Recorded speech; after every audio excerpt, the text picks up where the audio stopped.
Membicarakan selingkuhan suami sama dengan membangunkan ingatan suami dengan selingkuhannya. Topik ini mungkin sedikit berat ya Bun, tapi saya ingin Bunda mendengarkan sampai selesai sehingga Bunda akan mengerti solusi apa yang bisa Bunda lakukan. Saya paham betul, niat Bunda selama ini sebenarnya baik. Bunda ingin rumah tangga segera pulih, Bunda ingin suami sadar, dan Bunda ingin luka ini tidak terulang lagi. Dan pada realitanya, hampir semua istri yang datang ke saya melakukan satu hal yang sama tanpa mereka sadari, yaitu terus membicarakan selingkuhan suami. Menyebut namanya, mengungkit-ungkit kejadiannya, mengulang ceritanya, baik dengan nada marah, sedih, maupun sindiran. Bunda berharap dengan begitu suami akan lebih merasa bersalah, lebih takut kehilangan, lebih sadar bahwa dia sudah menyakiti Bunda. Itu valid dari seorang yang pernah diselingkuhi, tapi kenyataannya respon suami justru sering berbanding terbalik dengan apa yang Bunda inginkan. Suami malah defensif, makin tidak mau mendengar, makin menjauh, bahkan kadang seperti semakin dingin kepada Bunda. Ini bukan karena Bunda cerewet, bukan karena Bunda kurang baik, dan bukan karena Bunda gagal menjadi istri. Tapi ini karena ada cara kerja psikologis dan batin yang tidak banyak dipahami oleh istri. Dari sisi psikologis, ada penyebab mengapa mengungkit perselingkuhan itu justru menjadi berbahaya. Jadi, otak laki-laki itu bekerja dengan asosiasi memori. Artinya begini Bunda, ketika sebuah nama, kejadian, atau pengalaman disebut, otak tidak langsung memprosesnya sebagai ini kesalahan. Yang aktif lebih dulu adalah memori emosional. Jadi ketika Bunda menyebut selingkuhannya, yang bangkit di dalam otak suami bukan rasa bersalah. Yang muncul justru ingatan saat dia merasa diinginkan oleh pelakor. Sensasi ketika egonya hidup karena pelakor. Perasaan aku masih menarik di mata pelakor, dan pengalaman emosional yang pernah memberi pelarian. Walaupun secara sadar dia tahu itu salah, walaupun dia sudah minta maaf, walaupun dia bilang ingin berubah, otak tidak memilih memori berdasarkan moral Bunda. Otak memilih yang paling kuat secara emosi, dan setiap kali Bunda mengungkitnya, jalur memori itu aktif kembali. Tanpa Bunda sadari, pembicaraan itu seperti memutar ulang film lama yang seharusnya sudah berhenti diputar. Inilah kenapa banyak istri berkata kepada saya, Bun, kenapa ya setiap aku bahas itu dia emosi? Kenapa makin susah diajak ngobrol? Kenapa rasanya malah makin jauh? Jawabannya bukan karena dia tidak peduli, tapi karena otaknya sedang diseret kembali ke memori lama. Dan memori yang sering diaktifkan akan terasa semakin nyata, bukan semakin hilang. Kalau ini terus terjadi Bun, ada beberapa dampak yang sering muncul. Suami jadi defensif, bukan karena dia benar, tapi karena otaknya merasa diserang. Suami menutup diri karena setiap pembicaraan terasa seperti hukuman. Suami menjauh secara emosional bukan karena tidak sayang, tapi karena batinnya lelah.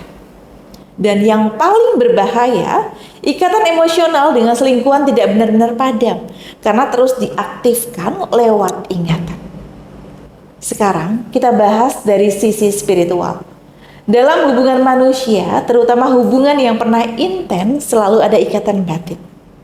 Ikatan ini bisa melemah, tapi tidak otomatis putus.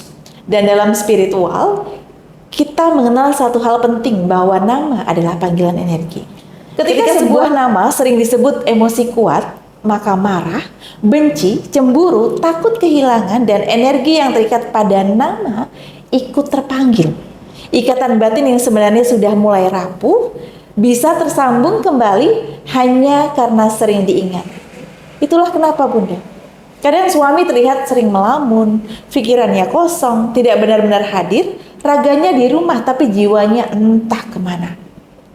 Ini bukan mistis, ini tentang keterikatan batin yang belum dilepaskan. Dan selama ikatan itu masih hidup, rumah tangga tidak akan benar-benar pulih. Banyak istri berpikir, kalau aku diam, nanti suami lupa dosanya. Kalau tidak bahas, nanti dia mudah mengulang. Padahal Bunda, diam itu beda dengan menguatkan. Yang salah bukan berhenti membahas, tapi tidak menata batin. Karena yang perlu dilepaskan itu ikatannya, bukan terus membicarakan orangnya. Lalu apa solusinya yang benar? Saya akan jelaskan dua sekaligus ya Bunda, secara psikologis dan spiritual. Solusi psikologis pertama, hentikan penguatan memori ini. Ini langkah yang paling penting. Artinya, berhenti menyebut nama selingkuhan, berhenti mengulang detail kejadian, berhenti mengorek kronologi berulang-ulang. Bukan berarti Bunda memendam luka, tapi karena luka tidak sembuh dengan diulang. Kalau Bunda ingin bicara, bicarakan perasaan Bunda, bukan orang ketiganya. Ini contohnya, Bunda jangan bilang begini, kamu dulu sama dia begini kan? Tapi Bunda bilang seperti ini ya, Ayah, aku masih merasa tidak aman dan butuh diyakin Ayah. Kadang aku merasa curiga, merasa kurang percaya. Bantu saya untuk percaya sama kamu lagi ya. Nah, karena apa? Kata-kata seperti ini akan membuat otak suami fokus ke istri, bukan ke memori perempuan lain. Kedua, bangun ulang rasa aman. Rasa aman istri rusak saat perselingkuhan terjadi, dan rasa aman tidak pulih dengan janji, tapi dengan kehadiran emosional yang konsisten. Bukan interogasi, bukan ancaman, tapi kejelasan sikap. Solusi spiritual pertama, bersihkan batin Bunda dulu. Karena batin yang penuh luka memancarkan energi takut kehilangan, dan energi takut kehilangan justru membuat suami akan menjauh. Mulailah dengan zikir sederhana. Hasbiyallah la ilaha illallah. Baca dengan niat dalam hati. Ya Allah, saya kembalikan semua kecemasan kepadamu. Kedua, niatkan pelepasan ikatan. Doa sederhana tapi dalam. Ya Allah, jika ada ikatan batin yang bukan hakku, lepaskanlah dengan caramu yang lembut. Kembalikan suamiku dalam kesadaran, bukan karena takut, tapi karena tanggung jawab.